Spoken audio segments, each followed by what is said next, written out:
So in 1956, Nikita Khrushchev appeared before a group of Western ambassadors in the Soviet Union, and he famously or infamously proclaimed, "We will bury you." 31 years later, June 12, 1987, just 2 days ago was the anniversary of it, President Ronald Reagan stood at the Brandenburg Gate in divided Berlin and demanded, "Tear down this wall." And I think in those two four-word phrases, demands, one can, in a lot of ways, summarize the entirety of the Cold War as a battle of ideas. On the one hand, with "we will bury you," you have the Marxist-Leninist belief in the historical dialectic, the inevitable triumph of the Marxist model, the decline and eventual demise of the West and of capitalism, and the eventual encroachment of Soviet-sponsored tyranny over the rest of the world. Of course, in Reagan's iconic phrase and demand, you have an appeal to the open and free society, to the removal of barriers to the free flow of people and of ideas and of goods, to a reminder and a remonstrance against Soviet tyranny and Soviet imperialism. Of course, I left off the most important part of the phrase, which is Mr. Gorbachev, tear down this wall, right? It was not Mr. Honecker, tear down this wall. It was a reminder that it was Soviet imperialism had installed that wall. And so thus I take as the title of my talk today, "Tear Down This Wall," and a deeper look at the role of economic liberty and particularly a belief in the market in Reagan's grand strategy for the Cold War. Now, I think the timing is and the chronology of this is felicitous. I know that nothing is done by accident at the Engelsberg Seminar, even though it's my first one here. And I think it's apt that I am following Sergei's wonderful presentation earlier this morning, in some ways also Jade's as well, because Sergei's was a masterful overview of what was going on inside the Soviet Union at the time and going forward. And he's a great scholar and friend, and I've learned much from him. And for those of you who didn't hear it, it's a quick recap, because this bears on my argument here. He reminded us of even in the 1960s, the growing sclerosis of the Soviet economy, its inability to feed its own people, and then the beginnings of what become the market revolution and globalization in the rest of the world in the 60s and 70s into the 80s. And there's a certain inevitability to the Soviet demise. They buy themselves a little bit more time with the hydrocarbon boom. I want to, while affirming everything he said there, introduce another variable. And I will say this, that I don't think the Soviet Empire just collapsed. I think it was pushed. And it took Ronald Reagan and American policy to provide that push, while also taking advantage of some of the pre-existing sclerosis inside the Soviet economy, and then some of these favorable global trends. Remember, no nation, especially a large one like the Soviet Empire, exists in a vacuum, right? Every nation state, every empire in world history has its own internal conditions, but also is in interaction with and being shaped by and shaping the international environment around it. And I think to understand and appreciate the international environment in the 1980s that the Soviet Union faced, one has to look especially at American policy under President Reagan. And part of what I think is the strategic vision of Reagan comes from recognizing sooner than most observers in the West just how far advanced the internal rot and sclerosis of the Soviet economy was. Because the collapse of these is not necessarily inevitable. It's been mentioned a couple times earlier today. North Korea still exists, right? Cuba still exists.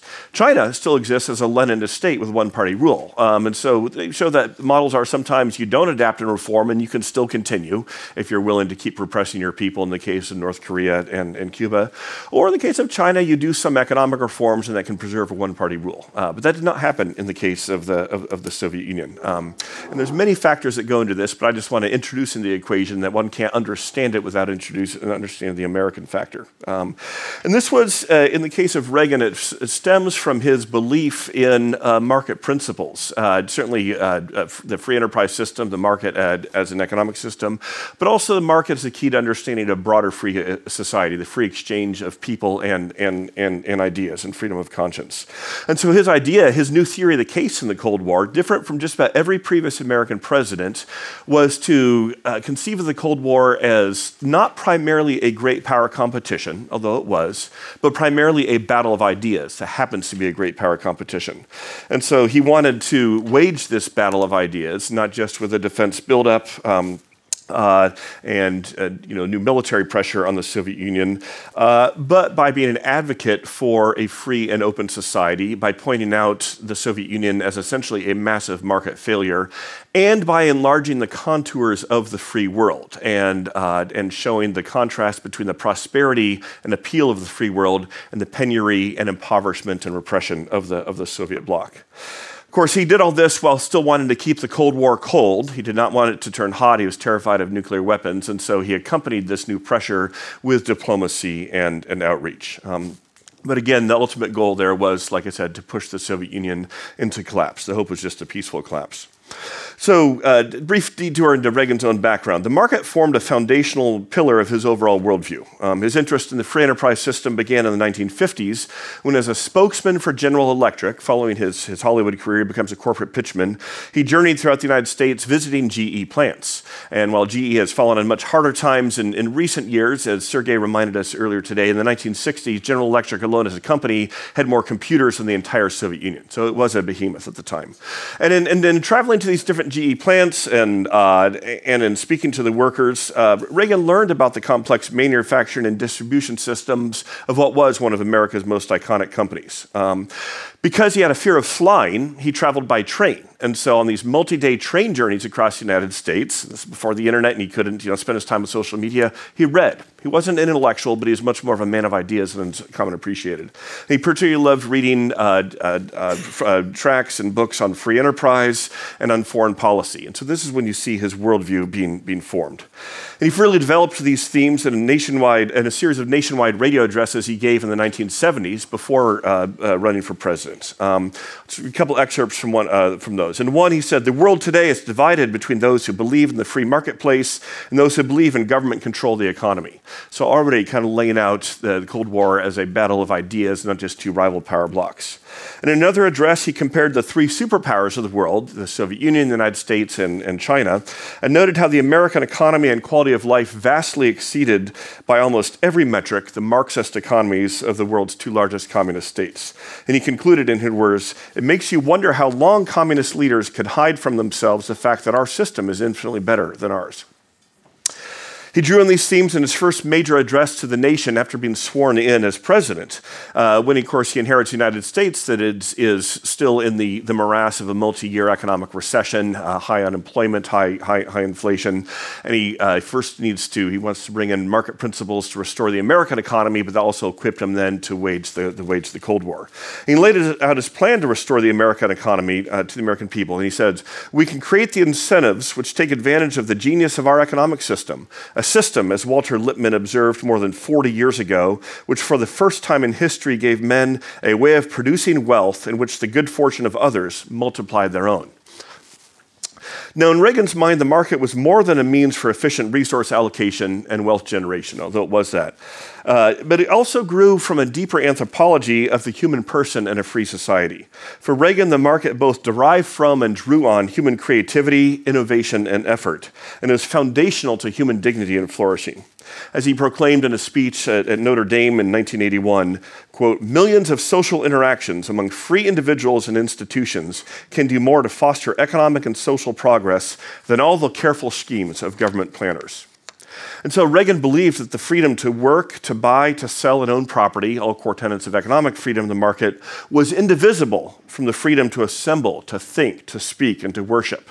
All these together, each reinforcing the other, in his mind, form the foundations of a free society around the trinity of economic and political and religious liberty.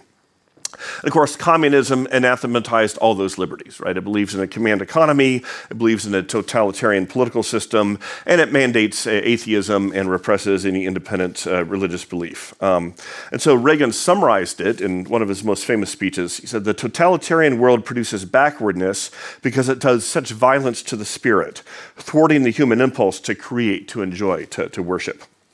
And so for these reasons, he conceived of the Cold War as a battle of ideas. Now, of course, as other scholars, Sergey, Hal Brands, Frank Gavin have pointed out, Reagan takes office in 1980 when it seems like the United States is in a bad way, but we now know that through the 1970s there had been a number of these favorable structural trends emerging. The communications revolution, the technology revolution, globalization, growing internal rot within the Soviet economy. And so in that sense, we can look back now and see that he inherited a more favorable hand. But inheritances can either be squandered or stewarded, right? Again, this is where I want to argue for the role of human agency and leadership in bending history in certain directions, rather than just being passive receptacles to inevitable structural forces. So in this belief in the market and in his desire to revive the American economy, Reagan also wants to wage this battle of ideas against the illegitimacy of Soviet communism. And if you look at his, he's remembered for some of these famous turns of phrase, again, tear down this wall, the evil empire, the ash heap of history. But if you read those speeches in their full and in sequence, you see that he's making a sustained argument against Soviet communism. He's regularly pointing out that the Soviet system can't feed its own people, right? That's why it's having to import grain, starting in the 1960s, including then from the United States. In his iconic Westminster address in London in 1982, before both houses of the British Parliament, he says, "The decay of the Soviet experiment should come as no surprise to us. Wherever the comparisons have been made between free and closed societies, West Germany and East Germany, Austria and Czechoslovakia, Malaysia and Vietnam, it is the democratic countries that are prosperous and responsive to the needs of their people. And one of the simple but overwhelming facts of our time is this: of all the millions of refugees we've seen in the modern world, their flight is always away from, not toward, the communist world."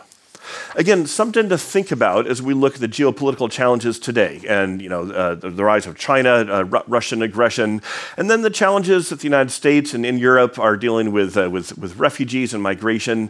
And those are hard, and they're not simple solutions. But you do not see tens of thousands of people clamoring to get inside Russia. You don't see tens of thousands of people clamoring to get inside China. So let's at least have some confidence in the values of the West and understand there is something to the appeal of our model, as problematic as it can be. And so this is why when Reagan returns to the Berlin Wall for his third visit in 1987, that he begins by recalling Khrushchev's speech. And he says to the Berliners, "In the 1950s, Khrushchev predicted, 'We will bury you.' But in the West today, we see a free world that has achieved a level of prosperity and well-being unprecedented in all of human history. In the communist world, we see failure, technological backwardness, declining standards of health, even want of the most basic kind of too little food."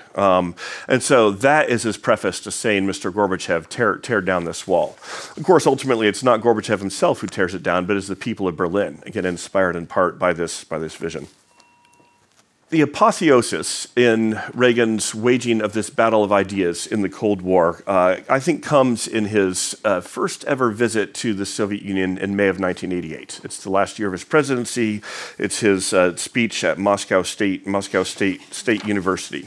And at this point, to recap what's been going on in complex Cold War history, he's now had 4 summit meetings. This is his 4th summit meeting with Gorbachev. They've concluded the Intermediate Nuclear Forces Treaty. The Cold War is beginning to thaw, and he's gone from seeing Gorbachev as an adversary to really a friend and a partner for peace.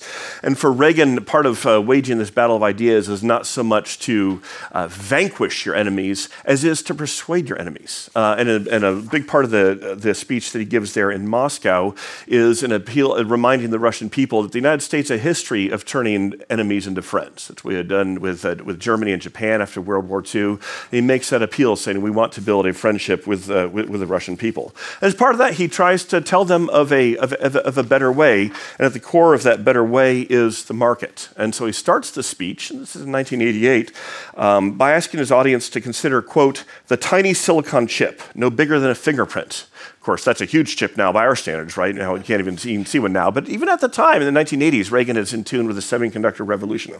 He says, one of these chips has more computing power than a room full of old-style computers. And Reagan uses this to extol the technological information revolutions to the assembled Russian people. Think of that little computer chip. Its value isn't in the sand from which it was made, but in the microscopic architecture designed into it by ingenious human minds. And he explained that they stemmed not just from scientific research, but from the free market system that rewards innovation, risk-taking, entrepreneurship, and exploration. Now, he's not a utopian. There's some chastening parts of the speech as well, where he doesn't see that progress is necessarily inevitable. He says progress is not foreordained, but the key to the possibility of progress is freedom and human liberty, mediated by the institutions of family and faith. And of course, he returns to this theme in this speech of tear down this wall. The wall is still standing when he gives it, even though the Cold War is thawing. And he says, again, with Gorbachev sitting there before them, he says, we still have one sad reminder of a divided world, the Berlin Wall, and it's time to remove the barriers that keep people apart. And then he concludes the speech, again, with this appeal to human freedom and choice in the open society by saying, a people free to choose will always choose peace. Thank you very much.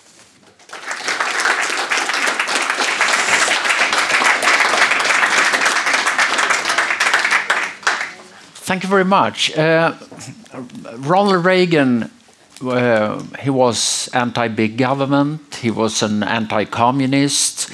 He was not the first anti-big government political leader in the US, neither the first anti-communist, but he combined those two traits with being a sunny personality and an optimistic one.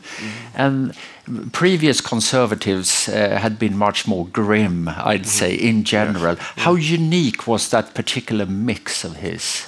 It's very unique, and that's, not to wax nostalgic too much, but that sort of hope and optimism was one of Reagan's defining attributes. It's too little available in the contemporary American political scene, I'll say, without bringing our spirits down too much. Reagan, when he arrived in office, he had three great objects or goals. It was to restore the American economy, it was to restore the morale and spirit of the American people, and it was to win the Cold War. And all three of those are tied together. All three of them do believe in hope for the possibility of a better future. Again, not inevitable, but at least possible. And of course, undergirded in all those is this commitment to market principles. So, and we may look back now and say, well, he inherited an easy hand, and it was easy to be optimistic. Not so. The world looked pretty grim at the time. I mean, I think in 1980, it did look like the United States was losing the Cold War. It did look like the free enterprise system, its best days were behind it. It looked like the presidency itself was a failure, and so I don't think we should take the successes or the optimism there for granted. Thank you very much.